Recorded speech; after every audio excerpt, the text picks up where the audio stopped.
Into the north window of my chamber glows the pole star with uncanny light. All through the long hellish hours of blackness it shines there.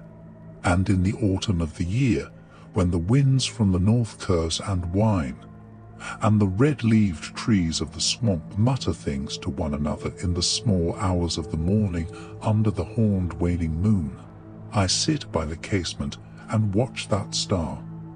Down from the heights reels the glittering Cassiopeia as the hours wear on, while Charles Wayne lumbers up from behind the vapor-soaked swamp trees that sway in the night wind. Just before dawn, Octrus winks ruddily from above the cemetery on the low hillock, and Coma Berenices shimmers weirdly afar off in the mysterious east.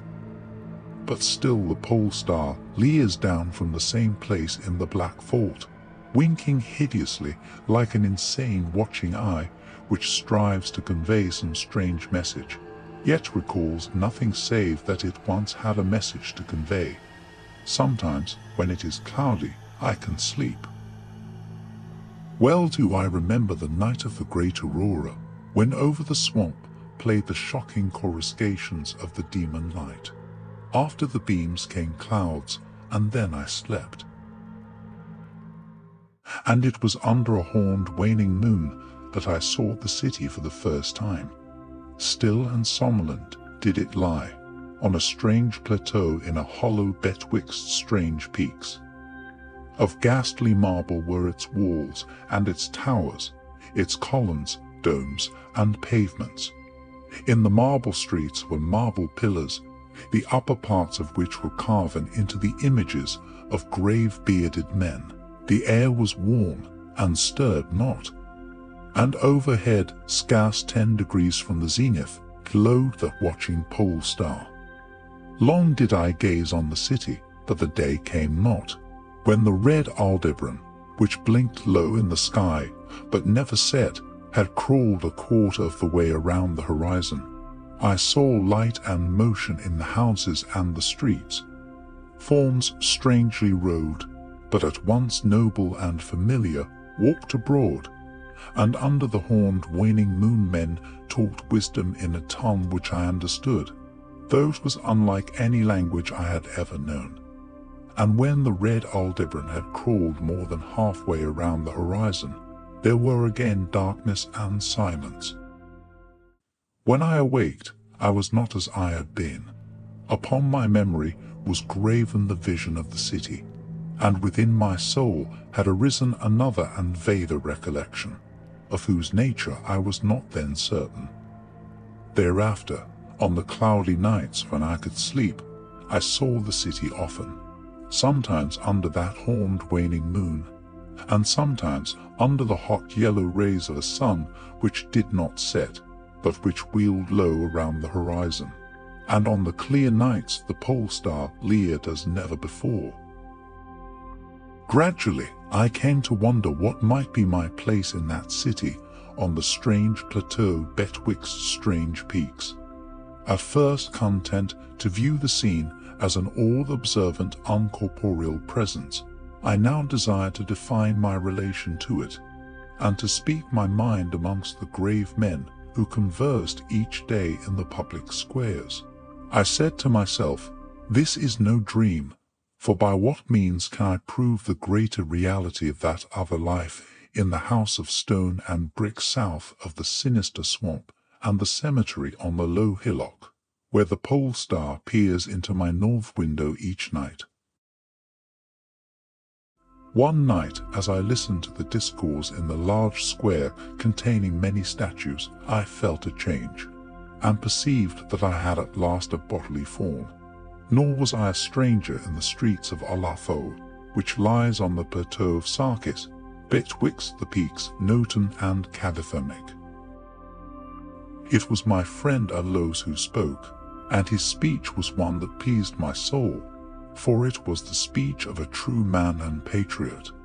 That night had the news come of Dyko's fall, and of the advance of the Inutos, squat, hellish, yellow fiends who 5 years ago had appeared out of the unknown west to ravage the confines of our kingdom, and finally to besiege our towns. Having taken the fortified places at the foot of the mountains, their way now lay open to the plateau, unless every citizen could resist with the strength of 10 men. For the squat creatures were mighty in the arts of war, and knew not the scruples of honor which held back our tall, grey-eyed men of Loma from ruthless conquest. Allos, my friend, was commander of all the forces on the plateau, and in him lay the last hope of our country. On this occasion he spoke of the perils to be faced, and exhorted the men of Olafo, bravest of the Lomarians, to sustain the traditions of their ancestors, who when forced to move southward from Zopna before the advance of the great ice sheet, even as our descendants must someday flee from the land of Loma, valiantly and victoriously swept aside the hairy, long-armed, cannibal Nothkes that stood in their way. To me Allos denied a warrior's part, for I was feeble and given to strange faintings when subjected to stress and hardships. But my eyes were the keenest in the city, despite the long hours I gave each day to the study of the narcotic manuscripts and the wisdom of the Zopnarian fathers. So my friend, desiring not to doom me to inaction, rewarded me with that duty which was second to nothing in importance. To the watchtower of Thapnin he sent me, there to serve as the eyes of our army. Should the Inutos attempt to gain the citadel by the narrow pass behind the peak Noton, and thereby surprise the garrison, I was to give the signal of fire which would warm the waiting soldiers and save the town from immediate disaster.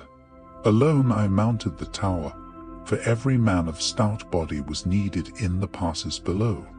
My brain was sore dazed with excitement and fatigue, for I had not slept in many days.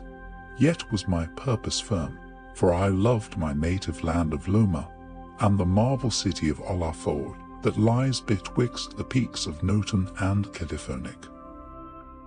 But as I stood in the tower's topmost chamber, I beheld the horned waning moon, red and sinister, quivering through the vapours that hovered over the distant valley of Banoff.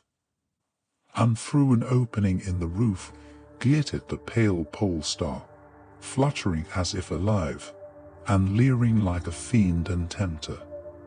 Methought its spirit whispered evil counsel, soothing me to traitorous somnolence with a damnable rhythmical promise which it repeated over and over. Slumber watcher, till the spheres, 26,000 years, have revolved, and I return to the spot where now I burn.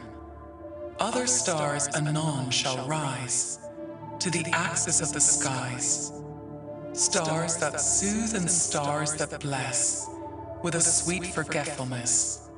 Only when my round is o'er shall the past disturb thy door. Vainly did I struggle with my drowsiness, seeking to connect these strange words with some lore of the skies, which I had learnt from the narcotic manuscripts. My head, heavy and reeling, drooped to my breast, and when next I looked up it was in a dream, with the pole star grinning at me through a window from over the horrible swaying trees of a dream swamp. And I am still dreaming. In my shame and despair, I sometimes scream frantically, begging the dream creatures around me to waken me ere the Inutos steal up the pass behind the peak Noton and take the citadel by surprise. But these creatures are demons, for they laugh at me and tell me I am not dreaming. They mock me whilst I sleep, and whilst the squat yellow foe may be creeping silently upon us, I have failed in my duty and betrayed the marble city of Olafo. I have proven false to Allos, my friend and commander, but still these shadows of my dream deride me. They say there is no land of Loma, save in my nocturnal imaginings, but in those realms where the pole star shines high and red Aldebaran crawls low around the horizon, there has been naught save ice and snow for thousands of years, and never a man save squat yellow creatures, blighted by the cold, whom they call Eskimo. And as I writhe in my guilty agony, frantic to save the city, whose peril every moment grows, and vainly striving to shake off this unnatural dream of a house of stone and brick south of a sinister swamp and a cemetery on a low hillock.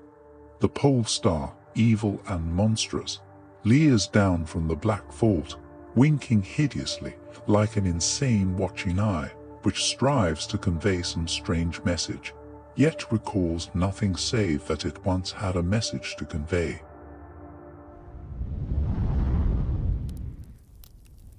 Thank you for listening, noble soul.